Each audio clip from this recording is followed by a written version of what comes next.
What up, watch peeps?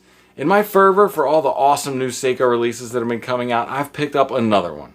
Seiko's been killing it recently, and I have bought quite a few of them, but according to my count, there's still about 75 more models that I want to get. What do you guys think about the new Marine Master models? That steel bezel SPB 185 is calling me. But enough about that. Let's rip open the box of this one I got here today. I'm Pete, and we are chilling with watches.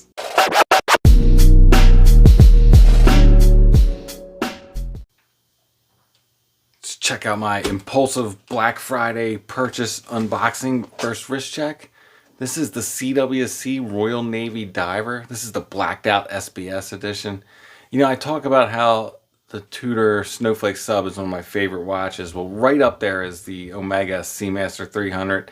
Not the modern one, the MOD spec one. And this watch is just chock full of that DNA.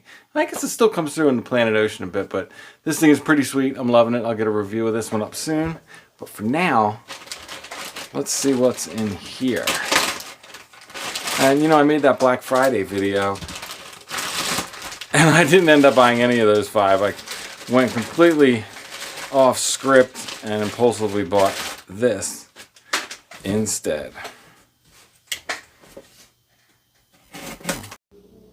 Thank you sticker, how nice. So this is my second time buying from this seller out of the UAE. I was real pleased with the last one. It was that the Seiko 5, the Dress KX. Did a video on it a couple weeks ago. So this is a little bit different packaging than what you normally get with a Seiko. Normal white outer box, but instead of that blue inner, it just has this cardboard box. Looks like something you might get a G-Shock in. A little spec table on the top there. Oh yeah, look at that. This thing is hardcore. I saw a great deal on this and I just could not pass it up. These Safarnie versions of the Arnies are just super cool. I love the color combinations they use. It's cold. Crystal's fogging up. I was sitting outside, I guess. So these look large, right? They look big, but kind of like a hockey puck. So this model specifically is the SNJ029. It has these screw down pushers. I love the pop of red on these pushers.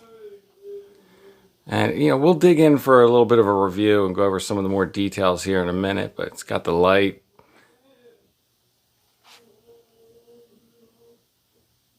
And it's a Seiko, so, first thing we got to check is the alignment. It's got a little play to the bezel. But, if you just click it in at 12, it's good. Not bad at all, but, there's a little play. I guess if you mess with it, you could probably get it to not quite line up, if you play it forward or backwards. I'm not too picky about that. I think it looks real good.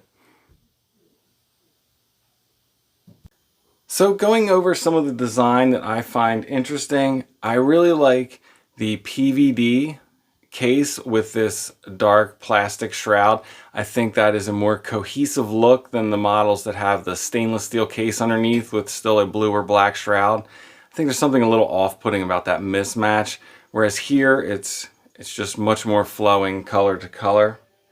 I love the hands on this model.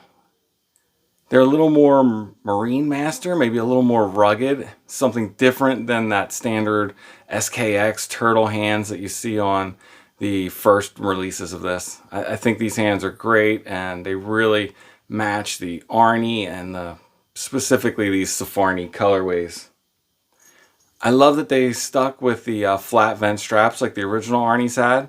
Love the color, the tan color they use on this one, and I can't remember what color they have on the other one, but just really neat in their color palettes and design choices.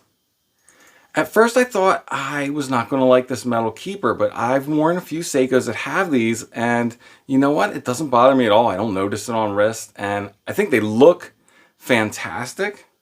So I don't know if I prefer this over the rubber keepers or vice versa. Maybe I just don't care either way, but I think these look good and they're not as annoying as I thought they would be. One of the other great things about this model, or maybe it's just this specific one, the second hand, if you'll notice, hits pretty much all the markers. Let's see if I can get in there. It hits pretty much all the markers spot on, which is always nice to see in a quartz movement. Now, as far as the chapter ring and the bezel and all the alignment goes, now if I'm looking at the chapter ring to indices alignment here, I think that's pretty good, if not perfect. It may be, I mean, really ever so slightly off in some spots, but I think for the most part it is spot on. Now, as far as the bezel goes, I think this is a steel bezel with a steel insert. I think you can still see where the insert goes. There's a line kind of there. The action is maybe a little looser than, let's say, would be ideal for me. I generally like a tight bezel, but it's not bad by any means. As far as the bezel alignment goes, I'm going to click it in one click at a time here. When I get there, that looks pretty perfect to me. Now, there is some play. You could back this or forward this in either direction. You can see that little bit of play. So you could make it be off if you wanted to. If you just click to the 12 and leave it, it's pretty much spot on every time. So all in all, I think this is a great watch. I think it's really well done. I love the color palette. I did not think I would like a brown watch, but this is one of the toughest brown watches I've seen. I think it's really cool.